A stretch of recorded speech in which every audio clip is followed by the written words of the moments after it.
বিছানায় শুয়ে বুকের একপাশে মোবাইলটা রেখে আমার প্রিয় লালন সঙ্গীত শুনছি। হঠাৎ গানটা বন্ধ হয়ে রিংটং বাজা শুরু করলো। আমি ফোনটা রিসিভ করে বললাম, কেমন আছেন বড় ভাই? হুম, ভালো। তুমি কেমন আছো? ভালো। বাড়ির সবাই কেমন আছে? হুম, ভালো। আপনার বাড়ির সবাই কেমন আছে? হ্যাঁ, ভালো। আচ্ছা, তুমি এক কাজ করো, আজকে তোমার খালার বাসায় এসে পড়ো। কালকে একসাথে পাত্রী দেখতে যাব। তাই নাকি? তা কার জন্য পাত্রী দেখবেন? তোমার খালাতো ভাই সজীবের জন্য। তাই নাকি? বিয়ে করতে রাজি হয়েছে? কেমনে সম্ভব? সম্ভব হয়েছে, আমি আছি না। আচ্ছা, তুমি তাড়াতাড়ি আসো, আসলেই কথা হবে। অবশ্যই আমি আসতেছি। সজীব ভাইয়ের জন্য পাত্রী দেখা হবে আর আমি সেখানে থাকবো না? এটা কেমনে হয়? আচ্ছা বড় ভাই, আমি 1 ঘন্টার মধ্যে রওনা দিচ্ছি। আচ্ছা, আসো তাহলে, ফোন রাখি, দেখে শুনে এসো। ঠিক আছে বড় ভাই। আমি চাঁদ, অনার্স সেকেন্ড ইয়ারে পড়তেছি। এতক্ষণ যার সাথে কথা বললাম সে হচ্ছে আমার খালাতো বোন, সোনিয়া আপুর হাজবেন্ড। আমি তাকে বড় ভাই বলেই ডাকি। আর যার জন্য পাত্রী দেখা হবে সে হচ্ছে আমার খালাতো ভাই সজীব। প্রেম করে ছ্যাঁকা খাইছিল, তাই বিয়ে করতে চাইছিল না। এখন রাজি, হয়তো সোনিয়া আপুর হাজবেন্ড মানে বড় ভাই রাজি করাইছে। সে আমাদের চ্যালেঞ্জ করেছিল, সে রাজি করিয়েই ছাড়বে। বলতেই হবে লোকটার কথায় অনেক পাওয়ার আছে। তা না হলে সজীব ভাইয়ের মতো লোককেও বিয়েতে রাজি করাতে পারে। যাই হোক, এত সব ভাবার সময় নেই। তাড়াতাড়ি রেডি হয়ে খালার বাসায় যাওয়ার জন্য রওনা হলাম। খালার বাসায় পৌঁছাতে পৌঁছাতে রাত 7টা বেজে গেল। রাত অনেক মনে হচ্ছে, কিন্তু সময় দেখে মনে হচ্ছে রাত কেবল শুরু হলো। খালা খালুর সাথে কথা বলে সজীব ভাই রুমে গেলাম। গিয়ে দেখি সজীব ভাই, বড় ভাই আর সজীব ভাইয়ের চাচাতো ভাই সুমন ভাই কার্ড নিয়ে বসে আছে। আমাকে দেখা মাত্রই বড় ভাই বলল, কাপড় চেঞ্জ করে তাড়াতাড়ি ফ্রেশ হয়ে আসো। কেন বড় ভাই, কি হয়েছে? এত তাড়াতাড়ি কেন? আরে কিছুই হয়নি, 29 খেলবো। দেখো না, কার্ড নিয়ে বসে আছি। ও আচ্ছা, আমি এখনই আসছি। আমি নতুন 29 খেলা শিখছি, বড় ভাই শিখাইছে। তাই খেলাটার প্রতি আমার একটু বেশি আগ্রহ। তাড়াতাড়ি ফ্রেশ হয়ে আসার পরেই সজীব ভাই একটা খাবারের প্লেট আমার হাতে ধরিয়ে বলল, নে, তাড়াতাড়ি খেয়ে নে। আমি বললাম না, এখন খাবো না। কিন্তু বড় ভাই বলল, খেয়ে নাও, আজকে প্রায় সারা রাত 29 খেলবো, পরে আবার খাওয়ার সময় পাবে না। তাই তাড়াতাড়ি খেয়ে খেলা শুরু করলাম। রাত 12টা বাজে। আমার ঘুম ঘুম আসছে, তার উপর আবার কার্ড ভালো পড়তেছে না। আর কার্ড ভালো না পড়লে আমার এমনি খেলতে ইচ্ছে হয় না। তাই বললাম, রাত অনেক হয়েছে, আর খেলবো না। সজীব ভাইও সায় দিল। তারপর বড় ভাই বলল, ঠিক আছে, ঘুমিয়ে পড়ো তাহলে। সকালে সজীব ভাইয়ের ডাকে ঘুম থেকে উঠলাম। কিরে, তুই যাবি না? যাবো তো। তাহলে রেডি হস না কেন? তাড়াতাড়ি ফ্রেশ হয়ে কিছু খেয়ে রেডি হ। এরই মাঝে বড় ভাই এসে বলল, না, তুমি এত অলস, আগে জানতাম না। 15 মিনিট অপেক্ষা করেন, আমি গোসল করে খেয়ে রেডি হচ্ছি। 15 মিনিটের জায়গায় 30 মিনিট লাগলো আমার রেডি হতে। এত তাড়াতাড়ি কেউ রেডি হতে পারে? তাড়াতাড়ি করতে গিয়ে পরে বুঝতে পারলাম প্যান্ট পরছি কিন্তু বেল্ট পরি নাই, যার ফলে একটু পরপর প্যান্টের সাথে আমাকে যুদ্ধ করতে হচ্ছে। 1 ঘন্টা পর সিএনজি থেকে নেমে প্যান্টটা একটু উপর দিকে টান দিয়ে উঠিয়ে পাত্রীর বাড়ি গেলাম। খাওয়া দাওয়ার পর্ব শেষ করে পাত্রী দেখার পর্ব শুরু করলাম। পাত্রীর ঘুমটা সরানোর পরে দেখলাম অসম্ভব সুন্দর পাত্রী। আমাদের সকলের পাত্রী পছন্দ হয়েছে। মুরব্বীরা আগেই দেখা দেখি কাজ শেষ করেছে। আমরা 3জনই বাদ ছিলাম, তাই আজকে দেখে নিলাম। চাঁদ, পাত্রী কেমন দেখলে? ভাই আমার হেব্বি পছন্দ হয়েছে। সজীব ভাই যদি বিয়ে না করে তাহলে আমি বিয়ে করব। কিন্তু তোমার সেই চান্স নাই। সজীবেরও পছন্দ হয়েছে, আর বিয়েটাও ফাইনাল করা হবে। তবে তোমার জন্য সুখবর আছে। তা ভাই, সুখবরটা কি? শুনলে না, তোমার ভাবির একটা ছোট বোন আছে, ওইটা তো তোমার জন্য। শুনলাম তো, কিন্তু দেখলাম না তো। যদি ভাবির মতো সুন্দর না হয়? দেখবা কেমন। মেয়েটি টাঙ্গাইল কুমুদিনী কলেজে ছাত্রী নিবাসে থাকে। তার টেস্ট পরীক্ষা চলতেছে, তাই আসতে পারেনি। আর তোমার ভাবি যেহেতু সুন্দর, তার ছোট বোনও সুন্দর হবে। এটা আপনার ভুল ধারণা। যদি বড় মেয়েটি মায়ের মতো আর ছোট মেয়েটি বাবার মতো হয় তাহলে কেমন হবে? তুমিও দেখছি দার্শনিকদের মতো যুক্তি দেখাচ্ছ। আচ্ছা, যাই হোক, এটা পরে দেখা যাবে। হুম, আপনি ঠিক বলেছেন, ওইটা পরে দেখা যাবে। তার কিছুদিন পরেই সজীব ভাইয়ের বিয়ের দিন তারিখ পড়ল। অবশেষে আসলো সেই মহেন্দ্রক্ষণ সময়। বিয়ের বরযাত্রী হিসেবে রওনা দিচ্ছি। সজীব ভাইয়ের মূল টার্গেট ভাবিরে আনা, আর আমার মূল টার্গেট ভাবির বোনকে দেখা। এসব ভাবতেছি আর একা একাই হাসতেছি। অবশেষে বিয়ে বাড়িতে এসে পড়লাম। বাহ, কি সুন্দর করে বিয়ের গেট সাজিয়েছে। গেটের কাছে সব সুন্দরী মেয়েরা দাঁড়িয়ে আছে।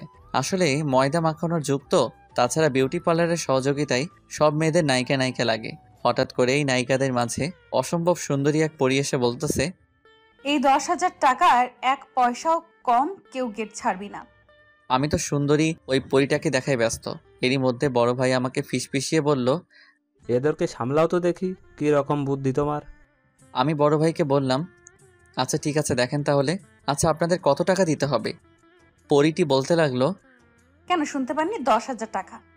আমি মনে মনে ভাবতে লাগলাম, এ তো আস্ত এক ডাকাতনি। পরীর দেশে ডাকাতি করে, এখন মানব সাম্রাজ্যে এসে ডাকাতি করতে যাচ্ছে। আমি বললাম, কিছু কম নেওয়া যায় না? পরীটি বলল, না, 1 টাকাও কম নেওয়া যাবে না। তাহলে আর কি করার, একটা 50 টাকার বান্ডিল পরীর হাতে দিয়ে দিলাম। বাহ কি নরম হাত রে। ইচ্ছে ছিল আর কিছুক্ষণ ধরে রাখি, কিন্তু সব ইচ্ছাই পূরণ করতে নেই, তাই হাতটি ছেড়ে দিয়ে বললাম, এখন গেট ছাড়েন। পরী বলল, না, আগে টাকা গুনে নেই তারপর। কিন্তু ওই পাশ থেকে এক চাচা এসে বলল, হইছে, এখন গেট ছেড়ে দে তোরা। মেহমানরা অনেক পথ পাড়ি দিয়ে আইছে, ওনাদেরকে একটু বিশ্রাম নিতে দে। এই মাত্র 5,000 টাকা দিচ্ছে, এটা হবে না। এভাবে মৃদু আন্দোলন শুরু হলো, কিন্তু ততক্ষণে আমরা বাড়ির ভিতরে এসে পড়েছি। আমি আবার পরীটার কাছে গিয়ে বললাম, এভাবে আন্দোলন করলে হবে না তো, 1952 সালের আন্দোলনের মতো করতে হবে, 5-7 জনকে মরতে হবে। ও সরি, এখানে মরা যাবে না, তো প্রেমে পড়া যাবে, তাই প্রেমে পড়তে হবে, তবেই তো আপনাদের আন্দোলন সফলতা পাবে। এই বলে আমি চলে আসলাম। পিছনে তাকিয়ে দেখি আমার দিকে তাকিয়ে আছে, আর রাগে শুধু কটমট করতেছে, পারলে আমাকে আস্ত গিলে ফেলবে। আমি মনে মনে ভাবতে লাগলাম, যাক, বিয়েবাড়িতে ভালোই মজা করা যাবে, তবে পরীটি যদি ভাবির বোন হতো তাহলে আরও মজা করা যাবে। খাওয়া দাওয়ার পর্ব শেষ করে অনেকক্ষণ যাবৎ বসে আছি, তবুও ভাবির বোনকে দেখা হলো না। অবশেষে বড় ভাইকে বললাম, চলেন বড় ভাই, ভাবিকে একটু দেখে আসি, আর এর সাথে ভাবির বোনদের সাথেও পরিচিত হয়ে আসি। ও, তোমার তো আবার ভাবির বোনকে দেখা অতি জরুরি, তাই না? আচ্ছা চলো, যাই দেখি পরিচিত হওয়া যায় কিনা। আপনি যে কি বলেন না।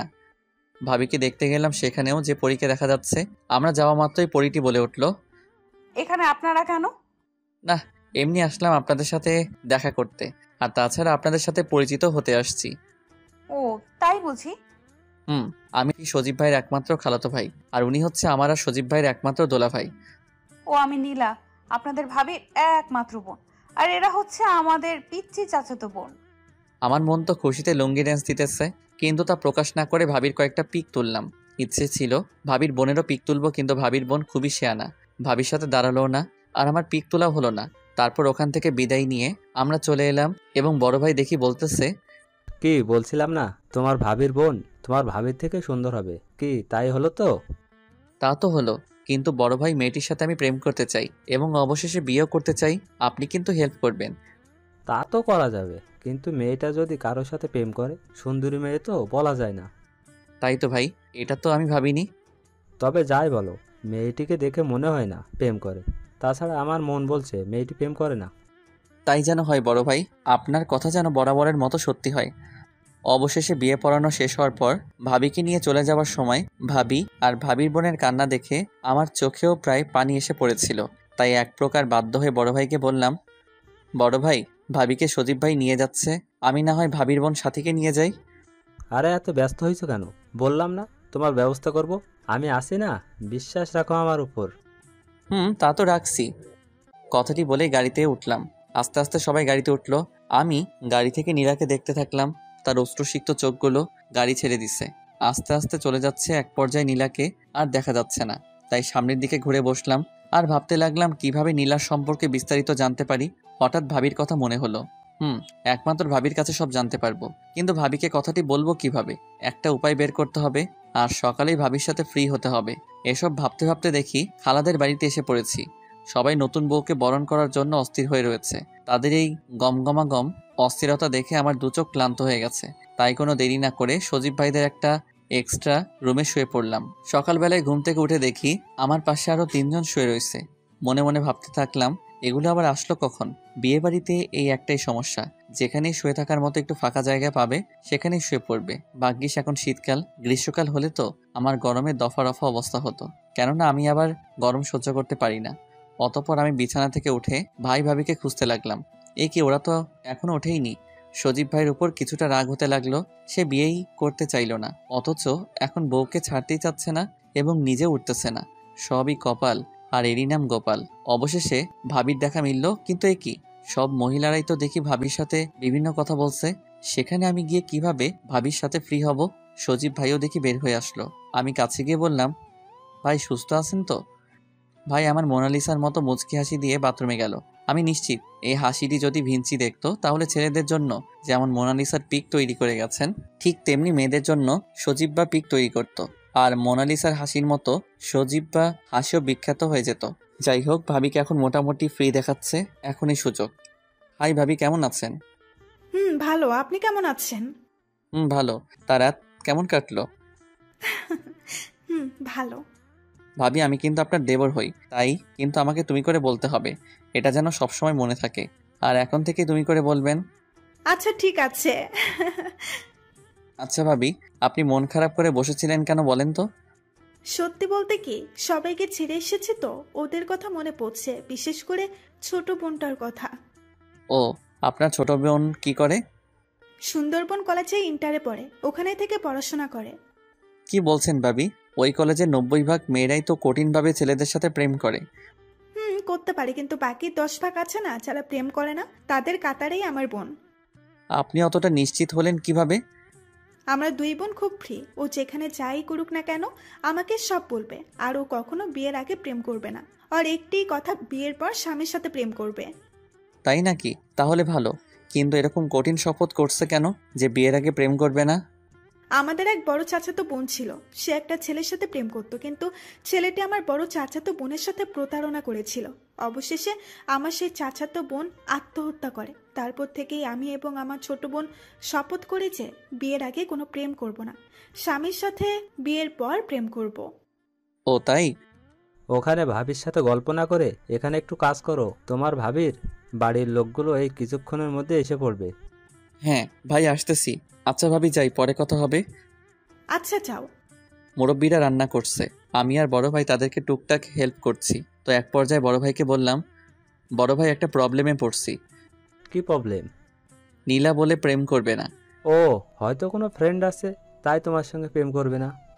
আরে তা নয়, নীলা কারোর সাথে প্রেম করে না এবং বিয়ের আগে কারোর সাথে প্রেম করবেও না। বিয়ের পর স্বামীর সাথেই নাকি প্রেম করবে। ও, এইটা তো ভালো খবর তোমার জন্য। তুমি তো ওকে বিয়েই করতে চাও। তা ঠিক, কিন্তু প্রেম করতে পারলে ভালো হতো। কেননা ফ্যামিলি থেকে যদি বিয়েতে রাজি না হয় তাহলে পালিয়ে গিয়ে বিয়ে করা যেত। কিন্তু প্রেম না করতে পারলে তো ও আমার সাথে পালাবে না। বাপ রে বাপ, এত চিন্তাবিদ। শোনো, এত চিন্তা করতে হবে না তোমার। তুমি শুধু নীলার সাথে বন্ধুত্ব তৈরি করবে, আর বাকিটুকু আমি দেখে নিব। আচ্ছা ঠিক আছে, আপনার আশায় থাকবো। কেননা বর্তমানে তো কোনো কিছুই মামা, খালু, দোলা ভাই ছাড়া সম্ভব নয়। তাহলে আমার প্রেমী বা কেন বড় ভাই ছাড়া সম্ভব হবে? ঠিকই বলেছ। এখন একটু মনোযোগ দিয়ে কাজ করো। অতপর ভাবির বাড়ির লোকগুলো সবাই এসে পড়েছে। এ কি, নীলা কই? সে কি তাহলে আসেনি? ধ্যাত, কত প্ল্যানিং করলাম, সব বৃথা গেল। অবশেষে আমি বড় ভাই আর সুমন ভাই সজীব ভাইয়ের সাথে কুলদারা হিসেবে ভাবিদের সাথে চললাম। ভাবিদের বাসায় পৌঁছাতে রাত 8টা বেজে গেল। নীলাকে দেখলাম বোনকে দেখে খুশিতে জড়িয়ে ধরলো। ভাবিও বোনকে জড়িয়ে কান্না করতেছে। এই কান্না হয়তো কষ্টের না, এই কান্না আনন্দের হবে। সবাই মোটামুটি ব্যস্ত হয়ে পড়লো জামাইবাবুকে নিয়ে। বড় ভাইও জামাইবাবুর সাথেই আছে, জোকের মতো। কেননা অনেকে জামাইবাবুকে বিপদে ফেলতে পারে, আর সেই বিপদটা তো বড় ভাইকে সামলাতে হবে। নীলাকে অনেকটা একা দেখতে পেলাম, তাই কাছে গিয়ে বললাম, কেমন আছেন? ভালো। আপনি কেমন আছেন? ভালো। আপনি আমাদের আনতে গেলেন না কেন? আপনারা কি আমাকে যেতে বলছেন? আমাদেরও তো আপনি আসতে বলেননি, তাও আমরা দুবার আসলাম। সত্যি বলতে কি, আমি যেতাম, কিন্তু আমার ছোট চাচাতো বোন আছে না, ওরাও আমার সাথে যেতে চাচ্ছিল। এই শীতের মাঝে ওদের নিয়ে যাওয়া অনেকটা ভেজাল মনে হলো, তাই আর কি যাওয়া হয়নি। তো অসুবিধা নেই, অন্য একদিন যাব। তারপর কে যেন নীলা বলে ডাক দিল আর চলে গেল। আর আমাকে বলে গেল পরে কথা হবে। সকালবেলা ঘুম থেকে উঠে দেখি নীলা একা একা মোবাইলে কি যেন দেখছে আর হাসছে। আমার মনে কৌতূহল জাগলো, তাই কাছে গিয়ে বললাম, আজকে আপনাকে অনেক খুশি মনে হচ্ছে, কারণটা জানতে পারি? কারণটা হচ্ছে এই ভিডিও, ধরেন দেখেন। আমি মোবাইলটা হাতে নিয়ে তো অবাক। আরে এটা তো যেদিন পাত্রী দেখতে আসছিলাম সেদিনকার ভিডিও। আমি কয়েকবার প্যান্ট নিয়ে টানাটানি করছি, সেটাও দেখি ভিডিও হয়েছে। সকাল সকাল এরকমভাবে প্রিয়তমার সামনে আমার ইজ্জতের ফালুদা হবে, এটা তো কল্পনাও করতে পারিনি। আচ্ছা, এই ভিডিওটা হলো কিভাবে? আমার পিচ্চি চাচাতো বোনকে ভিডিও করতে বলেছিলাম, কেননা আমি আসতে পারিনি বলে, তাই। আমি কি বলবো কিছু বুঝতে পারছি না। ঠিক তখনই বড় ভাই ডাক দিল আমাকে। তাই আমি বললাম, আচ্ছা এখন আমি আসি, পরে কথা হবে। তারপর আর কথা হয়নি। চোখে চোখ পড়লে মুচকি হাসি দিচ্ছে শুধু। এই হাসি যে আমাকে ওই ভিডিওর কথা মনে করিয়ে দেয়, আর আমি নিজেকে নিজেই গালি দিচ্ছি। কেন যে সেদিন তাড়াতাড়ি করতে গিয়ে বেল্ট ছাড়া প্যান্ট পরেছিলাম, আর তার খেসারত এখন আমার এরকমভাবে দিতে হচ্ছে। দুপুরের খাবারের পর বসে আছি, হঠাৎ নীলা এসে বলতেছে, বেআই পান খাবেন নাকি? আমি তো অবাক। নীলা এই প্রথম আমাকে বিয়াই বলল এবং পান খাওয়ার অফার দিল। কোনোদিন পান না খাওয়া সত্ত্বেও অফারটিতে রাজি হয়ে বললাম, আপনি যদি বানায়ে আয়না দেন তাহলে খাবো। বিয়ানের পান বলে কথা। তাই বুঝি বিয়ানের হাতের পান খাওয়ার এত ইচ্ছা? ইচ্ছাটা তো ছিলই, তাছাড়া আপনি নিজে যেহেতু খাওয়াতে চাচ্ছেন, তাই আপনার হাতের পান খেতে মনটা প্রবল বেগ ধারণ করেছে। ও তাই, তাহলে আমিও প্রবল বেগে আপনার জন্য একটা ঝাক্কাস পান নিয়ে আসি। কথাটি বলেই চলে গেল। আর আমি ভাবতে থাকলাম, মেয়েটি গিরগিটির মতো ক্ষণে ক্ষণে রং পাল্টায়। প্রথমে দেখে মনে হচ্ছিল যে মেয়েটি একটু চঞ্চলা হবে, কিন্তু পরে মেয়েটিকে আবার দেখে এবং ভাবির কথা শুনে মনে হলো, না, মেয়েটি একটু শান্ত প্রকৃতির। আবার আজকের আচরণ দেখে মনে হচ্ছে চঞ্চল টাইপেরই হবে মেয়েটি। আমাকে একটু সতর্ক থাকতে হবে। মেয়েটির মতলবটা কি, আমাকে আজ পান খাওয়াতে চাচ্ছে, এসব ভাবতেছি। আর এরই মাঝে দেখি নীলা পান নিয়ে এসে পড়েছে। এই ধরেন পান। পানটা হাতে নিয়ে দেখলাম কি কি দিছে। না, সব ঠিক আছে, জর্দা, চুন, সুপারি সবই আছে। তাই পানটি মুখে পড়ে দিলাম। কিছুক্ষণ চিবানোর পর আমার কাছে মনে হচ্ছে সব কিছু যেন ঘুরতেছে। এ কি, নীলাও যেন আমার চারিপাশ দিয়ে ঘুরতেছে। তারপর কি হয়েছে বলতে পারবো না। যখন চোখ খুলে তাকালাম, দেখলাম ভাবি মাথায় পানি ঢালছে। সজীব ভাই এবং বড় ভাই আমাকে ধরে রাখছে। ভাবির আব্বা আম্মা পানি আনতেছে। আর নীলাকে দেখলাম আমার সামনে বরাবর কিছুটা চিন্তাগ্রস্ত হয়ে আমার দিকে তাকিয়ে আছে। আমি ওঠার জন্য চেষ্টা করলাম। ভাবি বলল, দাঁড়াও, মাথাটা মুছে দেই। মাথা মুছে দিয়ে একটা চেয়ারের কাছে নিয়ে বলল, এখানে বসে একটু রেস্ট নাও। আমি বসতেছিলাম। তখনই দেখলাম নীলা শয়তানি এক হাসি দিয়ে ওখান থেকে চলে গেল। আমি ভাবতে লাগলাম, ভাবি এত ভালো আর ভাবির বোন এত দুষ্টু কেন? অবশ্যই দুষ্টু মেয়েরাই সহজে পটে যায়। তবে এভাবে চলতে থাকলে আমার দৃঢ় বিশ্বাস বিয়ের আগেই নীলার সাথে প্রেম করতে পারবো। এসব চিন্তা করছি, আর এরই মাঝে বড় ভাই আমার সামনে চেয়ারে বসলো। কি ব্যাপার, নীলার হাতের পান খেয়েই অজ্ঞান হয়ে গেলে? চুমু খাইলে তো তোমারে খুঁজাই পাওয়া যাইতো না। আরে বড় ভাই, আপনিও মজা নিচ্ছেন? আমি তো এর আগে কখনো পান খাইনি। তাছাড়া জর্দাটা একটু বেশি দিয়েছিল। ভেবেছিলাম কিছু হবে না, কিন্তু আমার ভাবনাটা মিথ্যে হয়ে গেল আর আমি পড়ে গেলাম। বুঝতে পারছি। তো শোনো, প্রেম করতে গেলে এরকম ছোট ছোট কষ্ট করতেই হয়, আর তাছাড়াও অনেক কিছু স্যাক্রিফাইস করতে হবে, বুঝছো? বুঝতে পারলাম। আমরা কথা বলতেছিলাম, আর এরই মাঝে দেখি নীলা সজীব ভাইকে নিয়ে এসে আমাদেরকে বলছে, চলেন আপনাদেরকে আমাদের গ্রামটা একটু ঘুরিয়ে দেখাই। বড় ভাই বলল, খারাপ হবে না, চলো গ্রামটা একটু ঘুরে আসি। গ্রামের ভিতরে রাস্তা দিয়ে হাঁটতেছি। রাস্তাটির দুপাশে সারি সারি লাগানো গাছ, আর দুপাশে অনেক বিস্তৃত এলাকা জুড়ে হলুদ সরিষা ফুলের সমারোহ রাস্তাটির সৌন্দর্য আরও বৃদ্ধি করেছে।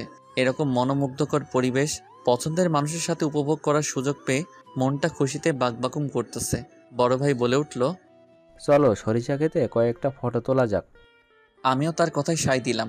আমরা একসাথে সেলফি তুলতে চাইলাম, কিন্তু নীলা আসলো না। আমি আমাদের তিনজনের কয়েকটি ফটো তুললাম। অনেক আশা নিয়ে নীলাকে বললাম, আপনি একাই দাঁড়ান, আপনার একটা ফটো তুলি। আসলে আমি ফটো তুলি না, এমনকি কেউ যদি ফটো তুলতে বলে তাহলেও আমার অ্যালার্জি হয়। কথাটি শুনিয়া সজীব ভাই এবং বড় ভাই উভয়ই অট্ট হাসিতে মেতে উঠল। আমি বোকার মতো নীলার দিকে চেয়ে রইলাম। অবশেষে নিজেকে সামলিয়ে বললাম, তাই নাকি? তাহলে ফটো তোলার দরকার নাই। আমি মনে মনে নিজেকে নিজেই গালি দিচ্ছি, কেন যে ফটো তুলতে চাইলাম আর নিজে নিজেই অপমানিত হলাম। যাই হোক, এই মেয়েকে কিছু বললে অনেক ভেবেচিন্তে বলতে হবে। সবাই এই সুন্দর প্রকৃতিকে উপভোগ করতেছে, শুধু আমি ব্যতীত। কেননা মনে যদি শান্তি না থাকে তাহলে স্বর্গে গিয়েও সুখ পাওয়া যায় না। অবশেষে সবাই চলে আসলাম। আমি রাতে শুয়ে শুয়ে ভাবতেছি, কালকে তো চলে যাব, কিন্তু এখনো পর্যন্ত ভালোভাবে কথাই হলো না। তাহলে কবে মোবাইল নম্বর বা ফেসবুক অ্যাকাউন্ট নাম্বার নিব, আর কবেই বা প্রেম করব? সেই চিন্তায় আমার ঘুম আসতেছে না। কালকে সাহস করে মোবাইল নাম্বার যাব নাকি? নিজেকে নিজেই প্রশ্ন করলাম। না, ফটো তুলতে গিয়ে একবার অপমানিত হয়েছি, আবার নাম্বার চাইতে গিয়ে যদি আবার অপমানিত হই। আর তাছাড়া সব ক্ষেত্রে শুধু সাহস দেখালেই সফলতা পাওয়া যায় না, বুদ্ধিরও প্রয়োজন হয়। এসব ভাবতে ভাবতে কখন যে ঘুমিয়ে পড়ছি জানি না। সকালে ঘুম থেকে উঠে বাইরে বের হয়ে দেখি সবাই কাজে ব্যস্ত। নীলাও দেখি অনেক কাজ করতেছে। মনে মনে ভাবলাম আজকে তো নীলার সাথে কথাই বলা যাবে না, তাই উদাস মনে চেয়ারে বসে আছি। কিছুক্ষণ পর পিছন থেকে কে যেন বলল, বেআই এর কি মন খারাপ? আমি পিছন দিকে তাকিয়ে দেখি নীলা। তারপর বললাম, না এমনি কেন যেন ভালো লাগতেছে না। ও আচ্ছা, আমি যাই, আমার অনেক কাজ করতে হবে। এটা বলেই নীলা চলে গেল। দেখতে দেখতে বিকেল হয়ে গেল। সবাই রেডিও হয়েছে, আমিও রেডি হয়েছি বাড়িতে যাওয়ার জন্য। ভাবির মনটা খারাপ, তাদের পরিবার ছেড়ে চলে যাচ্ছে। আমার মনটাও খারাপ, নীলাকে ছেড়ে চলে যাচ্ছি বলে। নীলা আমার কাছে এসে বলল, বেআই আবার আসবেন কিন্তু। আমিও তাকে কিছু বলতে যাব, তার আগে সে সজীব ভাইদের কাছে গেল তাদের বিদায় জানাতে। আমি আর কিছু বললাম না, গাড়িতে উঠে পড়লাম। একে একে সবাই উঠে পড়ল।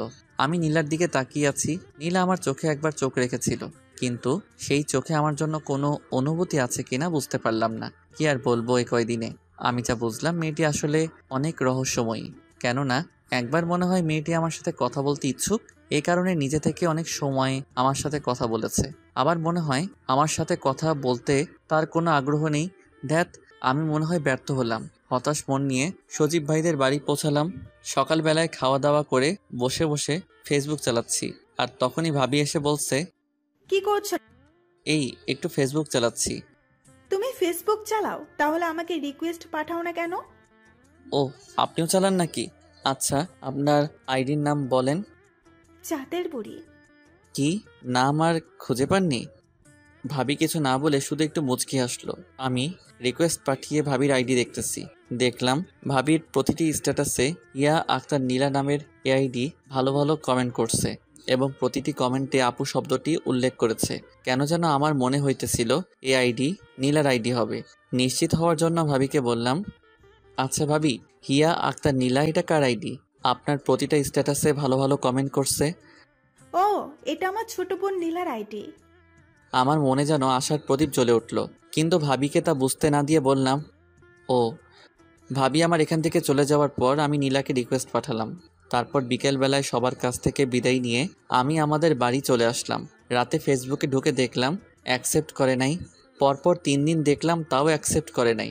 আমার খুব রাগ হলো, তাই এসএমএস করলাম, আমি আপনাকে ফ্রেন্ড রিকোয়েস্ট পাঠাইছি, প্রেমপত্র পাঠাইনি যে এত ভাব ধরতে হবে। এসএমএসটি পাঠিয়ে ঘুমিয়ে পড়লাম। সকালে ঘুম থেকে উঠে ফেসবুকে ঢুকে দেখলাম নীলা ফ্রেন্ড রিকোয়েস্ট অ্যাকসেপ্ট করছে এবং একটা এসএমএসও দিচ্ছে। এসএমএসটি এরকমের ছিল, আসলে কি জানেন, আমি এখন পর্যন্ত কোনো ছেলের আইডি আমার কোনো ফেসবুক ফ্রেন্ড করিনি, এমনকি অপরিচিত কোনো মেয়েও ফ্রেন্ড লিস্টে নেই।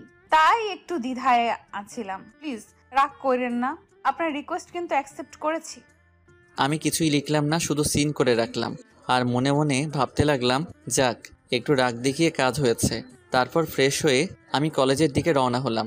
মনটা অনেক খুশি, যেন বিশ্ব জয় করে ফেলেছি। অবশ্যই আমি মনে করি একটা নারীর মন জয় করা বিশ্ব জয় করার চেয়ে কম নয়। পরক্ষণে ভাবতে থাকলাম, ও তো আমার ফেসবুক ফ্রেন্ড হয়েছে, গার্লফ্রেন্ড তো হয়নি, তাহলে আমার মন এত খুশি কেন? মন মুচকি হেসে আমাকে বলল, আরে বোকা, গার্লফ্রেন্ড হয়নি তো হয়ে যাবে, এত চিন্তা করিস কেন? আমি মনের সাথে সহমত প্রকাশ করে খুশি মনে কলেজে আড্ডা দিয়ে বাড়ি চলে আসলাম। রাতে ফেসবুকে লগ ইন করে নীলাকে খুঁজতে থাকলাম। হ্যাঁ, অনলাইনে দেখতে পাচ্ছি, কিন্তু এসএমএস দিব কিনা ভাবতেছি। আর এরই মাঝে দেখি একটা এসএমএস এসে পড়েছে। হ্যাঁ বেআই, কেমন আছেন? ভালো। আপনি কেমন আছেন? ভালো। বাড়ির সবাই কেমন আছে? ভালো। আপনার বাড়ির সবাই কেমন আছে? ভালো। তারপর আমি তার মেসেজের জন্য অপেক্ষা করতেছিলাম, কিন্তু মেসেজ দিচ্ছে না। তাই আমি নিজেই মেসেজ দিলাম, এখন কি করেন? কিন্তু কোনো রিপ্লাই আসে না। পরক্ষণে দেখতে পেলাম সে অনলাইনে নেই। মেয়েটার ওপর খুব রাগ হলো, কেননা কোনো কিছু না বলে অনলাইন থেকে চলে যাওয়ার কোনো মানে হলো? মেয়েটাকে বিয়ে করতে পারলে এর শাস্তি সুদে আসলে তখন দিব। পরের দিন সকালবেলা নীলাকে অনলাইনে দেখতে পেলাম, তাই মেসেজ দিলাম, গুড মর্নিং। সিন করেছে অথচ কোনো অ্যান্সার দিচ্ছে না। দীর্ঘ 3 মিনিট পর একটা এসএমএস দিল, গুড মর্নিং। এতক্ষণ পর? ও সরি, এক বান্ধবীর সাথে কলেজের বিষয়ে কথা বললাম। কেন, কলেজে কোনো সমস্যা হয়েছে? আরে না, আজকে কলেজে যাওয়ার কথা ছিল, কিন্তু আম্মু এত করে আজকের দিনটা থেকে যাওয়ার কথা বললো, তাই বাধ্য হয়ে থাকতে হলাম। আচ্ছা, শুনেছি আপনাদের বাসা নাকি খুলনা সিটিতেই? খুলনা নিরালা 27 নম্বর রোড। এখান থেকে আপনাদের কলেজে যেতে অটোতে 15 মিনিট সময় লাগে। হালকা জ্যাম থাকা সত্ত্বেও। ও তাই, ভালো। অনেকক্ষণ হলো কোনো SMS পাচ্ছি না। হ্যালো, আছেন কি? না, মেয়েটি আবার হুট করে চলে গেছে। মেয়েটির মনে হয় সাধারণ জ্ঞানটুকু নেই। হুট করে চলে যায়, তাই রাগে দুঃখে মোবাইলটা বিছানায় রেখে আবার শুয়ে পড়লাম। কিছুক্ষণ পর মা ডাকতে আসলো। কলেজে যাবি না? না, আজকে কলেজে ক্লাস হবে না। ও তাহলে ভালোই হলো। তোর আব্বু তোকে মার্কেটে যেতে বলেছিল, কিন্তু আমি না করেছিলাম। তুই কলেজে যাবি বলে। তাহলে এখন নাস্তা করে যা। আমি মার্কেটে গিয়ে কি করব? আর তাছাড়া টাকা দিয়ে লোক রেখেছে, তারা কি করে? তোর আব্বুর সাথে যে লোকটা কাপড়ের দোকানে থাকে, সে বিয়ে করার জন্য ছুটি নিয়েছে। আর কসমেটিক্সের দোকানে 3 জনের মধ্যে একজনের মা নাকি খুব অসুস্থ, এ কারণে ছুটি নিয়েছে। জানিসই তো কসমেটিক্সের দোকানে কীরকম ভিড় পড়ে, 2 জন সামলাতে পারে না, তাই তোকে যেতে বলেছে। আমি তো কোনোটার দামই সঠিকভাবে জানি না। তোর কোনোটার দাম জানা লাগবে না, বাকি 2 জন আছে না, ওরাই দাম বলে দেবে। আচ্ছা, আমার কথা বলতে হচ্ছে কেন? তুই যাবি কিনা বল। আচ্ছা, যাচ্ছি তো। রাগ করো কেন? মায়ের কথার অবাধ্য হওয়া যাবে না, তাহলেই কঠিন প্রবলেম। আমাদের সংসারে মা যা বলবে তাই হবে। তাই আর কি, মা মার্কেটে যেতে বলেছে, যেতে হবেই। কেন যে কলেজে যাওয়া নিয়ে মিথ্যে বললাম, মিথ্যে বলার শাস্তি সাথে সাথেই পাচ্ছি। তাই একগাদা দুঃখ নিয়ে মার্কেটে যাচ্ছি। আর ভাবছি যখন দুঃখ আসে তখন চারদিক থেকেই আসে, যেন দুঃখগুলো প্রতিযোগিতায় মেতে ওঠে। কে কত কষ্ট দিতে পারে দেখি, তোরা কে কত কষ্ট দিতে পারিস। তারপর যে জয়ী হবে তাকে আমি মেডেল দিব। এসব ভাবতে ভাবতে দোকানের সামনে এসে পড়েছি। সোলাইমান ভাই আমাকে দেখেই বলল, কি ভাই, দোকানে আসতে মন চায় না? আমি মুচকি হাসি দিয়ে বললাম, আরে না ভাই, সামনে পরীক্ষা, তাই একটু পড়াশোনা নিয়ে ব্যস্ত। ও তাই, আসেন দোকানের ভিতরে এসে বসেন। একটা চেয়ার দেখিয়ে বলল। বসেন এখানে। তারপর আবার কাস্টমারদের সাথে কথা বলে ব্যস্ত হয়ে পড়লেন। সোলাইমান ভাই আমাদের এই কসমেটিক্স দোকানের অনেক পুরাতন কর্মচারী। অনেক ছোট থেকেই এই দোকানে কাজ করত। অনেক মজার লোক, কাস্টমারদের সাথে এত মজা করে কথা বলে যে কাস্টমাররা জিনিস কিনতে বাধ্য হয়। আমি তাদের ব্যস্ততা অনুভব করতেছি, ভালোই লাগছে। তো হঠাৎ করেই কেন জানি নীলার কথা মনে পড়ল। তাই আর দেরি না করে ফেসবুকে ঢুকলাম, কিন্তু ফেসবুকে পেলাম না। অনেকক্ষণ ঘাটাঘাটি করার পর একটা SMS পেলাম। এ কি, নীলাই তো SMS করেছে। SMS-এ লেখা, কিছু না, আপনি? আমি ভাবতে লাগলাম এইটা কি SMS করলো। পরক্ষণে মনে পড়ল সকালে বলেছিলাম আপনি কি করেন, সেটার উত্তর এখন দিয়েছে। আমি না হেসে পারলাম না। সকালে প্রশ্ন করলে বিকালে উত্তর পাওয়া যায়। আমিও একটা SMS করলাম, এই দোকানে বসে আছি। কিসের দোকান? কসমেটিক্সের দোকান। ও, ওখানে কি করেন? এই কিছু না, আমাদের দোকানে বসে আছি। আপনাদের না কাপড়ের দোকান? একটা কাপড়ের দোকান আর একটা কসমেটিক্সের দোকান। ও ভালো। আপনি না অনেক মজার লোক। কেন, আমি আবার কি করলাম? আপনাকে সকালে প্রশ্ন করলে সেই প্রশ্নের উত্তর বিকালে দেন। হা হা হা। এত হাসেন না, মুখের ভেতর মাছি ঢুকবে। না, ঢুকবে না। আপনার মতো সুন্দরী বিয়ানের সাথে কথা বলার সময় কোনো মশা মাছি আমাকে ডিস্টার্ব করে না। ও তাই বুঝি। আচ্ছা, এখন কি করেন? আপেল খাচ্ছি, খাবেন? যদি দেন তাহলে অবশ্যই খাবো। আচ্ছা, আমি মনে মনে দিলাম। ও, অ্যাপেলটি তো অনেক মিষ্টি। অবশ্যই মিষ্টি মানুষের ছোঁয়া পেলে সবই মিষ্টি হয়ে যায়। তাই আমি বুঝি মিষ্টি মানুষ। আচ্ছা, আপনাকে একটা কথা বলি, প্লিজ রাখবেন? যদি রাখার মতো হয় তাহলে রাখবো, আপনি বলতে পারেন। ফেসবুক থেকে চলে যাওয়ার সময় আমাকে একটু জানিয়ে চলে যাবেন প্লিজ। ও এই কথা, আপনি না সহজ কথাকে এত ভনিতা করে বলেন যেন না জানি কোনো কঠিন কথা বলবেন। আসলে আমি এরকমই, সহজ কথাকে কঠিন করে এবং কঠিন কথাকে সহজ করে বলি। কবে যেন আপনাকে অনেক কঠিন কথা এত সহজ করে বলবো যে আপনি জ্ঞানও হারিয়ে ফেলতে পারেন। হা হা হা। এই যে মিস্টার, আমি আপনার মতো নই যে কিনা পান খেয়েই জ্ঞান হারিয়ে ফেলে। নিজের ফাঁদে নিজেই ধরা পড়লাম। আচ্ছা, আপনি কিন্তু আমার কথা রাখবেন কিনা সেটা বলেননি। ও আচ্ছা, ঠিক আছে। আপনাকে ফেসবুক থেকে চলে যাওয়ার সময় সুন্দর করে বিদায় জানিয়ে তারপর চলে যাব, ঠিক আছে? ঠিক আছে। বিআই সাহেব ভালো থাকবেন, পরে কথা হবে, এখন বাই। দাঁড়ান, একটু কথা আছে। কি কথা বলেন বিআই, শুনি। রাতে ফেসবুকে আসবেন তো?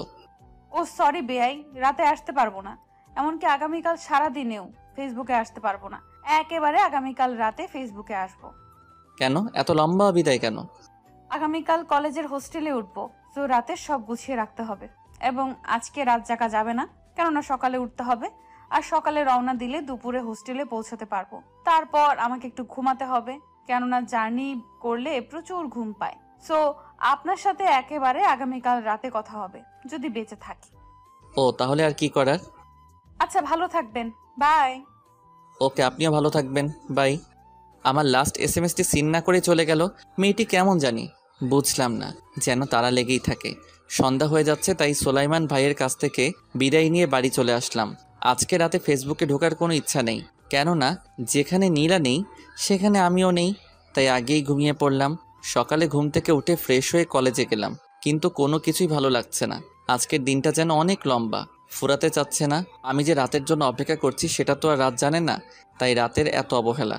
আসলে অপেক্ষা করা যে কতটা বিরক্তিকর, নীলার প্রেমে না পড়লে হয়তো বুঝতেই পারতাম না। অবশেষে যেন রাতের আগমন হলো। আমি সন্ধ্যা রাতেই ফেসবুকে ঢুকে আছি আর প্রতীক্ষা করতেছি নীলার আগমনের জন্য। নীলা এসেছে, কিন্তু কোনো এসএমএস দিচ্ছে না, তাই আমি আগে এসএমএস দিলাম। হাই, কেমন আছেন? ভালো। আপনি কেমন আছেন? ভালো। কি করেন? শুয়ে আছে। আপনি কি করেন? এখনই শুয়ে পড়েছেন? ভালো। আর আমরা মিষ্টি পান খাচ্ছি। হোস্টেলে পান পেলেন কোথায়?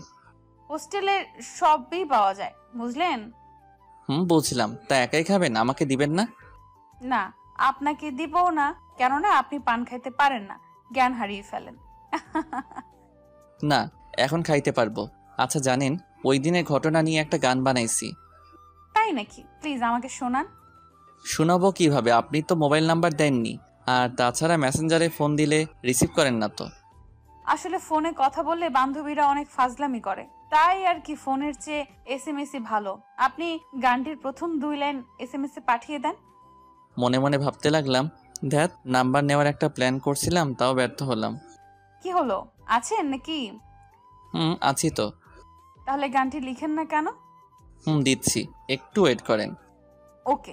কি পান খাওয়াইল রে বিয়ান, গড়িয়া পড়িয়া যায়, এখনো না মোর কাটিল না ঘোর, বিয়ানের প্রেমের নেশায়। কিছুটা ভয় নিয়ে এসএমএসটি পাঠিয়ে দিলাম। এটা কি আর প্রেমের নেশা মানে? আরে রাগ করছেন কেন? এটা তো একটা গান। আর তাছাড়া আমার একটু লিখতে ভুল হয়েছে, ওখানে প্রেমের নেশা না হয়ে হবে পানের নেশা। ও তাই বলেন? অনেক সাহস জাগিয়ে বললাম। আচ্ছা, এতে রাগের কি আছে? আমরা কি প্রেম করতে পারি না? আর প্রেম করলে অসুবিধা কোথায়? অনেক অসুবিধা। আমি বিয়ের আগে কোনো প্রেমে বিশ্বাসী নই, আর আমি আপনাকে ভালো একটা বন্ধু ভাবি, এর বেশি কিছু নয়। আরে আমি তো আপনার সাথে একটু ফান করলাম, আপনার সাথেই তো একটু ফান করবো, তাই না? তা ঠিক। আচ্ছা, ভালো থাকবেন, পরে কথা হবে, বাই। Okay, by. তারপর আর কি, ঘুমিয়ে পড়লাম। সকালে ফেসবুকে ঢুকেই দেখলাম নীলা গুড মর্নিং জানিয়েছে, আমিও গুড মর্নিং জানালাম। কিছু সময় পর, বিআই সাহেব কেমন আছেন গো? এসএমএসটি দেখে আমার মনটা আবার খুশিতে ভরে গেল, তাই বললাম, ভালো। আপনি কেমন আছেন গো? তারপর শুরু হলো আমাদের অনেক কথা। এরপর ভাবে আমরা প্রতিদিন রাত 7টা থেকে কথা বলা শুরু করতাম, 9টা বা 9:30 পর্যন্ত। তারপর আবার সকালে 1 ঘন্টা কথা বলতাম। এটা যেন আমাদের প্রতিদিনকার রুটিন হয়ে গেল। অবশ্যই কথাগুলো বলতাম উভয় বন্ধু হিসেবে, এবং হালকা রোমান্টিক হতো বেয়াই হিসেবে। ভালোই চলতেছিল দিনগুলি। হঠাৎ করে একদিন আমার মা সন্ধ্যায় অসুস্থ হয়ে পড়ে। তারপর সাথে সাথে তাকে হসপিটালে নেই। সেই দিন সারা রাত হসপিটালে ছিলাম। অবশেষে আল্লাহর অশেষ রহমতে আমার মা সুস্থ হয়, কিন্তু ডায়াবেটিস, হাই প্রেশার এগুলো তো আছেই। মা যখন আমাকে বলে, আমি মনে হয় আর বেশি দিন বাঁচবো না রে, তখন আমার এতটা কান্না পায়। তারপর আবার রাগও করি আর বলি, তুমি এরকম কথা বলো কেন? বাংলাদেশে অধিকাংশ লোকই এখন ডায়াবেটিস, হাই প্রেশারের মতো প্রবলেমে ভুগতেছে। এটা কন্ট্রোল করতে পারলেই হলো। বেশি চিন্তা করবা না, আর প্রতিদিন ব্যায়াম করবা, তাহলে ঠিক হবে। মা তখন একটু হাসি দিয়ে বলল, আচ্ছা ঠিক আছে। মায়ের হাসি মুখখানা দেখে আমারও মনটা ভালো হয়ে গেল। সন্ধ্যা রাতে বিছানায় শুয়ে ফেসবুকে ঢোকার সাথে সাথেই টুনটুন করে বেজে উঠল। দেখি নীলা এসএমএস করেছে, হাই। তারপর আবার একটি দিয়েছে, আপনি ফেসবুকে আসেন না কেন? কিন্তু এসএমএসগুলো ছিল 2 দিন আগের রাত্রে। তারপর নীলা ফেসবুকে আসেনি, তাই আমি তাড়াতাড়ি লিখলাম যে মা অসুস্থ ছিল, তাই আমি 2 দিন ফেসবুকে আসতে পারিনি। Sorry for this, please pardon me. তোমাকে অন্তত জানানো দরকার ছিল। এসএমএসটি পাঠানোর 1 দিন পর দেখি নীলা ফেসবুকে এসেছে এবং আমাকে এসএমএসও করেছে। It's okay. আচ্ছা, আপনাকে একটা কথা বলতে চাই। বলেন। আপনি আর আমাকে এসএমএস করবেন না, আর আপনি এসএমএস করলেও আমার কোনো অ্যান্সার পাবেন না। কিন্তু কেন? আমি যদি আপনাকে কোনো কষ্ট দিয়ে থাকি তাহলে আমাকে প্লিজ মাফ করে দেন। আমি আপনার সাথে কথা না বলে থাকতে পারবো না। না, আপনি আমাকে কোনো কষ্ট দেননি, কিন্তু আমার এই সিদ্ধান্ত আমার এবং আপনার উভয়ের জন্যই ভালো। প্লিজ আর কিছু জানতে চাবেন না। ভালো থাকবেন, বাই। সত্যি বলতে কি জানেন, আমি আপনাকে অনেক ভালোবাসি, কিন্তু আপনি সেদিন রাগ করলেন, তাই আমি আপনার সাথে বন্ধু হয়ে থাকতে চাইলাম। কেননা আপনার সাথে কথা বলতে পারবো বলে, কিন্তু বন্ধু হয়েও রইলেন না। ঠিক আছে, ভালো থাকবেন। লোকে একটা কথা বলে, মদ খা, গাঁজা খা, তবু প্রেম করিস না। কথাটি আমার জন্য উপদেশমূলক ছিল, কিন্তু আমি তা পালন করতে পারিনি। এখন থেকে তাই করব, মদ খাবো, গাঁজা খাবো, তাও কোনো প্রেম করব না, এমনকি বিয়েও করব না। আশা করি ভালো থাকবেন, সুখে থাকবেন। আমি আর কোনোদিন আপনাকে এসএমএস করব না। এসএমএসটি পাঠিয়ে ফেসবুক আইডিটি ডিঅ্যাক্টিভেট করে দিলাম। এমনকি ফেসবুক, ইন্টারনেটের মতো সফটওয়্যার ছিল সব ডিলিট করে দিলাম। একটা ঘুমের ওষুধ খেয়ে ঘুমিয়ে পড়লাম। ভালোই ঘুম হয়েছিল। 11টা পর্যন্ত ঘুমেছিলাম। মা অনেকবার ডাকতে এসেছিল। আমি ঘুম থেকে ওঠার পর মা এক প্রকার দৌড়ে চলে আসলো। কি হয়েছে বাপ তোর? না, কিছুই হয়নি। তাহলে এতক্ষণ ঘুমিয়েছিলি? আগে তো কখনো এত ঘুম আসনি। এমনি রাত জেগে পড়েছি, তাই উঠতে দেরি হয়েছে। তারপর মা আর কিছু বলল না। ফ্রেশ হয়ে বন্ধুদের সাথে আড্ডা দিতে গেলাম। ওদের সাথে আড্ডা দিতে গিয়েছি বলে ওরা অনেকটাই অবাক, কেননা ওদের সাথে অনেক দিন ধরে আড্ডা দেই না। ওদের মাঝে যাওয়ার পর দেখলাম এক বন্ধু সিগারেট খাচ্ছে। আমি বললাম, সিগারেটটা দে তো। সবাই অবাক। সিগারেট হাতে নিয়ে একটা টান দেওয়ার প্রস্তুতি নিচ্ছি। এই কি, সবাই দেখে আমার দিকে অনেক আশ্চর্য হয়ে তাকিয়ে আছে। জাতিসংঘ যদি ওদের দেখতে পারতো তাহলে পৃথিবীতে প্রথম আশ্চর্যজনক জিনিস হিসেবে আমি উপাধি পেতাম। যাই হোক, সিগারেটটা প্রথম টান দেওয়ার সাথে সাথে কাশতে কাশতে বুকের ব্যথা শুরু হলো। মনের ব্যথা দূর করতে গিয়ে আমি তো বুকের ব্যথা বাড়িয়ে ফেললাম। ওরা সবাই জানতে চাইলো আমার কি হয়েছে। সব কথা খুলে বললাম। আর কি ওদেরকে বললাম, দোস্ত, সিগারেটে আমার দুঃখ যাবে না, মদের ব্যবস্থা কর। ওরা অনেকেই অনেক উপদেশ দিতে চাইলো, কিন্তু আমার এক কথা, মদ খাবো। অবশেষে ওরা রাজি হলো, কিন্তু সন্ধ্যায়। তাই সারা দিন ওদের সাথে আড্ডা দিয়ে সন্ধ্যায় মিন্টুর চায়ের দোকানে গেলাম। ওখানে গোপনে মদ বিক্রি করে, তাই ওখান থেকে আমার এক বন্ধু গোপনে মদ কিনে নিয়ে আসলো। আরেক বন্ধু কয়েকটা স্পিড নিয়ে আসলো। সবই হলো। এখন খাবো কোথায় সেটা চিন্তা করতে থাকলাম। তখন এক বন্ধু বলল, আমার বাসা আজকে খালি আছে, কিন্তু শুধুমাত্র আমার দাদু আছে। এইটা শুনে আমরা সবাই একসাথে বললাম, তোর দাদু তো কানেই শুনে না। সবাই হাসতে হাসতে ওদের বাসার দিকে রওনা হলাম। সবাই ফ্লোরে গোল হয়ে বসে আছি, মাঝখানে মদের বোতল আর স্পিড। আমি বললাম, স্পিড আনছিস কেন? এক বন্ধু বলল, তুই তো নতুন, সরাসরি মদ খেতে পারবি না, তাই স্পিডের সাথে মিশিয়ে খেতে হবে। আমি এমনি খেতে পারবো। তাই মদের বোতল থেকে কিছু অংশ কাপে ঢেলে মুখের কাছে নিতেই কেমন যেন গন্ধ আসলো। আমি ভাবতে লাগলাম, মানুষ কেন এগুলো খায়? পরক্ষণেই মনে হলো আমার দুঃখ দূর করতে হবে, তাই দেরি না করে পুরোটাই মুখে দিয়ে গিলে ফেললাম। এ কি, আমার গলার ভিতর দিয়ে যেন আগুন যাচ্ছে। আমি কিছুক্ষণ নিথর হয়ে রইলাম, তারপর সাহস করে বললাম, দে, আবার খাবো। ওরা কাপে কিছুটা মদ ঢেলে সাথে স্পিডও দিল। কাপটা হাতে নিলাম, দেখি হাত কাঁপতেছে। তারপরে মুখে নিয়ে খেয়ে ফেললাম। এক বন্ধু বলল, এই রে, কাম সারছে, টক আনা হয়নি। রাফি যদি মাতলামি করে তাহলে টক খাওয়াতে হবে। আরেক বন্ধু বলল, তাহলে বসে আছিস কেন, যা নিয়ে আয়। আরে আমার কাছে টাকা নাই তো, সবার টাকা দিয়েই তো মদ আর স্পিড কেনা হলো। রাফি, তোর কাছে টাকা আছে? আমি পকেটে হাত দিয়ে টাকা বের করে দিলাম। আরে কি করছিস? এটা তো মোবাইল দিলি। ও দাঁড়া। আবার আরেক পকেটে হাত দিয়ে বললাম, এখন নেই। তারপরও চলে গেল। আমার আরেক বন্ধু বলল, এই, তোর মোবাইলে তোর আব্বু 35 বার কল দিয়েছে, তোর আম্মু 40 বার কল দিয়েছে, বড় ভাই দিয়ে সেভ করা নাম্বারটি 7 বার কল দিয়েছে, আর ধর এখন আন্নার নাম্বার দিয়ে কে যেন কল করছে। ও আচ্ছা, দে। রিসিভ করতে গিয়ে কেটে দিয়েছি। তারপর আবার কল করলো। এবার রিসিভ করার সাথে সাথে অপর পাশ থেকে বলা শুরু করলো, হ্যালো, আমি নীলা। আপনি এখন কোথায় আছেন? এখনো বাসায় যাননি কেন? আমিও নেই নাই। হ্যালো হ্যালো আপনি কি মদ খাচ্ছেন? হ্যালো হ্যালো ও একটু কাজে ব্যস্ত, আপনি পরে ফোন দেন। কিন্তু তোরা সবাই নাচছিস কেন? হা হা, দৌড়াচ্ছিস কেন? ধর, এই নে, এটা টক, খা, ভালো লাগবে। তোরা খা। না, তোর খাওয়া প্রয়োজন। এটা কি দিলি রে, এত মিষ্টি কেন? দোস্ত, 10টা বাজে চলে যেতে হবে। তোর মাতলামি ঠিক হয়েছে? ওই মাতলামি করলাম, এখন যাই রে। একা যেতে পারবি তো? পারবো বলেই চলে আসলাম। বাসায় আসার পর দেখলাম দরজা খোলা, মা আব্বা উভয় বসে আছে। আমি কাউকে কিছু না বলে আমার রুমে ঢুকে শুয়ে পড়লাম। তবে অনেক আশ্চর্য হলাম, কেউ কিছু বলল না। অনেক ঘুম পাচ্ছে, তাই ঘুমিয়ে পড়লাম। সকালে ঘুম থেকে উঠে আরো আশ্চর্য হলাম আব্বা বাসায় আছে, কেননা আমি সহজে আব্বাকে সকালে বাসায় দেখি না। মা এসে বলে গেল তাড়াতাড়ি ফ্রেশ হয়ে নিতে। আমি কিছু বললাম না। ফ্রেশ হয়ে এসে খাবার খাওয়ার পর মা বলল, তাড়াতাড়ি রেডি হ। রেডি হব কেন? কোথায় যাবে? এত কথা বলিস কেন? রেডি হতে বলেছি, রেডি হ। আমরা যেখানে যাব সেখানে যাবি। আচ্ছা ঠিক আছে, তোমরা যেখানে যাবে আমিও যাব, তবু রাগ করো না। আমি আব্বু এবং মা যাচ্ছি। কোথায় যাচ্ছি তা জানি না। রাস্তাটি কেমন পরিচিত লাগছে। ও হ্যাঁ, এটা তো নীলার গ্রামের রাস্তা। আচ্ছা ওখানে যাচ্ছি না তো? নিজেকে নিজেই প্রশ্ন করলাম। কি জানি, কিচ্ছু বুঝতেছি না, সব গরমিল লাগছে। আচ্ছা আমি যে নীলাকে ভালোবাসি সেটা কি মা আব্বু জেনে গেছে? আর জানলো কিভাবে? ধরলাম তারা যেভাবেই হোক জেনেছে, কিন্তু সেখানে যাচ্ছে কেন? কোনো অঘটন ঘটনা ঘটেনি তো? না, তা হবে কেন? আমি তো নীলাকে কষ্ট দেইনি, বরং নীলাই আমাকে কষ্ট দিয়েছে।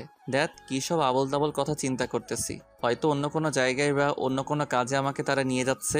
যেটাই হোক, এসব চিন্তা বাদ দেই, তা না হলে আবার মাথা ব্যথা শুরু হবে। অবশেষে আমরা নীলার বাড়ির সামনেই নামলাম। আমি অনেকটা অবাক এবং কিছু রাগী হয়ে মাকে প্রশ্ন করলাম, আচ্ছা মা, তোমরা কোথায় যাচ্ছ? কি করছো আমাকে একটু বলবে? শুনতে চাস? তাহলে শোন, তোর বিয়ে ঠিক করতে এসেছি। কি? আমার বিয়ে ঠিক করতে এসেছো আর আমি জানি না? আমি বিয়ে করব না। তুই আমার সাথে রাগ দেখাস? তোর বিয়ে ঠিক করতে এসেছিলাম, কিন্তু না, আজকেই বিয়ে করে বউ নিয়ে বাড়ি যাব। মা তুমি কি পাগল হয়েছো? কি বলছো এসব? আমি তোমার একমাত্র ছেলে, আমাকে এরকম জঘন্যভাবে বিয়ে করাবে? চুপ, আর একটা কথা বলবি না। আব্বু আমার কানের কাছে মুখ এনে ফিসফিসিয়ে বলল, তোর মা যা বলছে তাই শোন, তা না হলে যত রাগ দেখাবি ততই প্রবলেমে পড়বি। তুই তো জানিসই তোর মায়ের রাগের সময় চুপ করে থাকাই ভালো।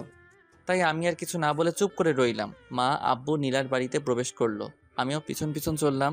এ কি, সজীব ভাই, ভাবি, বড় ভাই সবাই এখানে উপস্থিত। খাবারের পর্ব শেষ করে বিয়ের বিষয় নিয়ে সবাই আলোচনায় বসলো, তাই আমি বারান্দায় চলে আসলাম। বারান্দা থেকে তাদের কথাগুলো শোনার চেষ্টা করলাম। বেয়াই সাহেব, আমরা আজকে এসেছিলাম বিয়ের দিন তারিখ ঠিক করতে, তাই না? তাই তো বলছিলেন। কিন্তু আমরা চাচ্ছি বিয়ে আজই হবে, এবং এই সিদ্ধান্তটি এখানে আসা মাত্রই নিলাম। কিন্তু বিয়ের কোনো কিছুই তো কেনা হয়নি, তাই বলছিলাম কি 2-1 দিন পরে হলেই ভালো হয়। আরে অসুবিধা নেই, আমি আমাদের দোকানের কর্মচারী সোলাইমানকে মেয়ে ও ছেলের বিয়ের সকল জিনিসপত্র নিয়ে আসতে বলেছি। ওরা তো বাড়ি চিনবে না, তাই ওরা আপনাদের বাজারে এসে থাকবে। সজীব আবার ওদের চিনে, ও বাজার থেকে ওদেরকে নিয়ে আসবে। এটা নিয়ে আপনার কোনো চিন্তা করতে হবে না। ছোট মেয়ের বিয়ে, আয়োজনের একটা ব্যাপার আছে না? শুনুন, প্রায় 2 মাস আগে আপনার বড় মেয়েকে বিয়ে দিয়েছেন, সেখানে অনেক খরচ করেছেন। তাই আমি চাচ্ছি এই বিয়েতে আপনার কোনো খরচ করার দরকার নেই, আপনি শুধু আপনার মেয়েটিকে দেবেন। আর তাছাড়া আমি বিয়ের সকল জিনিসপত্র নিয়ে সোলেমানকে আসতে বলেছি। প্লিজ আপনি এসব বিষয় একটু ভেবে দেখেন। আচ্ছা আপনি যেহেতু বলছেন তাহলে আমার কোনো আপত্তি নেই। এ কথা শুনে মা আব্বু আরও অনেকেই একসাথে আলহামদুলিল্লাহ বলল। মা সজীব ভাইকে বাজারে পাঠিয়ে দিল। আমি আর কি এখানে বসে রইলাম। কিছুক্ষণ পর দেখি বড় ভাই মুচকি মুচকি হাসি দিয়ে আমার কাছে আসলো। আমাকে দেখে বলল, কি ভাই, খুশি হওনি? খুশি হয়েছি, তবে আমি চাচ্ছিলাম বিয়েটা অনার্স পাস করেই করব, কিন্তু তার হলো না। তাছাড়া আরও একটা ইচ্ছা ছিল, প্রেম করে বিয়ে করার। সবার সব ইচ্ছা পূরণ করা যায় না, তাছাড়া স্যাক্রিফাইস বলে একটা কথা আছে। আর তুমি জানো না, কিছু পেতে হলে কিছু দিতে হয়। তাই নীলাকে তুমি পাচ্ছ, বিনিময়ে বিয়ের আগে প্রেমটা ছেড়ে দিতে হচ্ছে। তাছাড়া তোমাদের উভয়কে পড়ালেখা করতে হবে। তারপরেও যদি বিয়েটা 1 মাস পিছিয়ে দিতে পারতেন তাহলে ওর সাথে বিয়ের আগে প্রেম করতে পারতাম। প্লিজ আপনি একটু দেখেন না। আচ্ছা তুমি কি চাও, নীলাকে তুমি হারিয়ে ফেলো? কি বলছেন এসব? আমি নীলাকে হারাতে চাবো কেন? আমি তো ওকে বিয়ে করতেই চাই, কিন্তু বিয়ের আগে একটু প্রেম করতে চেয়েছি। কেননা বন্ধুরা বলেছে লুকিয়ে লুকিয়ে প্রেমে নাকি অনেক মজা, তাই আর কি। আরে বিয়ের পরের প্রেম, ওটাই আরো বেশি মজা। তোমার যে বন্ধুরা এসব কথা বলে, তারা কি বিয়ে করেছে? তারা বিয়ের পরের প্রেম বুঝবে কেমনে? আর তারপরও তুমি যদি চাও তাহলে আমি খালাম্মাকে বলে দেখি কি বলে। তবে মনে রেখো, বিয়ে ভেঙে গেলে আমার আর কিছু করার থাকবে না। কেননা খালাম্মা বেশি রেগে গেলে বিয়েটা ক্যান্সেল হয়ে যেতে পারে। পরে দেখা যাবে আমও হারালে শালাও হারালে। না থাক, বিয়ের পরই প্রেম করব, তাও নীলাকে হারানো যাবে না। আচ্ছা বড় ভাই, আপনারা কিভাবে কি করলেন যে মা সহজে আমাকে এত তাড়াতাড়ি বিয়ে করাতে রাজি হয়েছে? ও তাহলে শোনো এই রহস্যময় কাহিনী। তুমি নীলার সাথে ফেসবুকে লাস্ট SMS করেছিলে তুমি জীবনেও প্রেম করবে না, বিয়েও করবে না, সিগারেট খাবে, মদ খাবে, তাও প্রেম করবে না, কারণ তুমি নীলাকে ভালোবাসতে। সেটা নীলা বুঝেও না বুঝার ভান করে তোমার সাথে কথা বলা বন্ধ করতে চেয়েছিল, তাই না? আপনি জানলেন কেমনে? প্রেমের কথা গোপন রাখা যায় না। যাই হোক, ওই দিন আমি তোমার খালার বাড়ি আসছিলাম। আমি, তোমার খালাতো বোন, সজীব, তোমার ভাবি সবাই মিলে মুড়ি বানিয়ে খাচ্ছিলাম। তখন নীলা তোমার ভাবিকে ফোন দিয়ে কান্না কান্না কণ্ঠে সব বলল। জানো, তখন আমি নিজেই খুব চিন্তায় পড়ে গেছিলাম। তখন আমি তোমার মোবাইলে ফোন দিলাম, কিন্তু তুমি রিসিভ করলে না। তখন আমি খালাম্মাকে ফোন দিলাম, শুনলাম তুমি সকালে বের হইছো, অথচ দুপুরেও বাড়ি ফেরো নাই। তাই আর দেরি না করে আমি, সজীব আর তোমার ভাবি তোমাদের বাড়িতে গেলাম। নীলাকেও কলেজ থেকে নিয়ে আসলাম। তোমার মাকে সব বললাম। তখন বিকেল গড়িয়ে রাত হলো, তাও তোমার আসার কোনো খবর নাই, এবং ফোন করেও তোমার পাচ্ছি না। তখন তোমার মা কান্না করা শুরু করলো। এর মধ্যে দেখি খবর পেয়ে খালুও চলে এসেছে। সবাই ফোন দিচ্ছে, কিন্তু কারোর ফোনই রিসিভ করছো না। তখন নীলা ফোন দিল, তাও রিসিভ করলে না, বরং কেটে দিলে। দুইবার যখন নীলা ফোন দিল, তখন তুমি রিসিভ করার সাথে সাথে খালু লাউড স্পিকার দিতে বললো। আর তখন তুমি মদ খেয়ে মাতলামি করে বললে এবং ফোনও কেটে দিলে। জানো, সবাই তখন কিছুক্ষণের জন্য স্তব্ধ হয়ে গেলাম। তখন খালাম্মা নীলাকে বলল, আচ্ছা মা, তুমি কি রাফিকে বিয়ে করবে? নীলা মাথা নিচু করে কি উত্তর দিয়েছে জানো? তার মা বাবা যেখানে বিয়ে দিবে সেখানেও রাজি। তখন খালাম্মা নীলার বাবা মায়ের সাথে তোমার বিয়ের কথা বলেন, তারা রাজিও হয়ে যায়। আর তাই আমরা তখনই নীলাদের বাড়িতে চলে আসি। পরের কাহিনী তো জানোই। এই, সজীব চলে এসেছে, একটু দেখে আসি সব ঠিকঠাক আছে কিনা। এই বলেই বড় ভাই চলে গেল। আমি ভাবতে থাকলাম, তার মানে আমার জন্য নীলার বিন্দুমাত্র ভালোবাসা জন্মায়নি। তাহলে আমি কি শুধু ওকে একতরফা ভালোবেসে গেলাম? যখন নীলার সাথে আমার বিয়ের কথা শুনলাম, তখন আমি বাইরে যাই প্রকাশ করিনি। কেন ভিতরে ভিতরে অনেক খুশি ছিলাম, কিন্তু এখন কেন যে হাহাকার লাগছে। বিয়ের কাজ শেষ হয়েছে, নীলার হাত আমার হাতের উপর রয়েছে। গাড়িতে ওঠার পর আমি হাত ছেড়ে দিলাম, কিন্তু নীলা আমার হাত ছাড়েনি। আমি কিছু বললাম না, ওর দিকে তাকালামও না। আমার জন্য যার বিন্দুমাত্র ভালোবাসা নেই, তার দিকে তাকিয়ে কি হবে? রাত 11টা বাজে। বড় ভাই অনেক মজার কথাই বলল, যা আগে কখনো শুনিনি।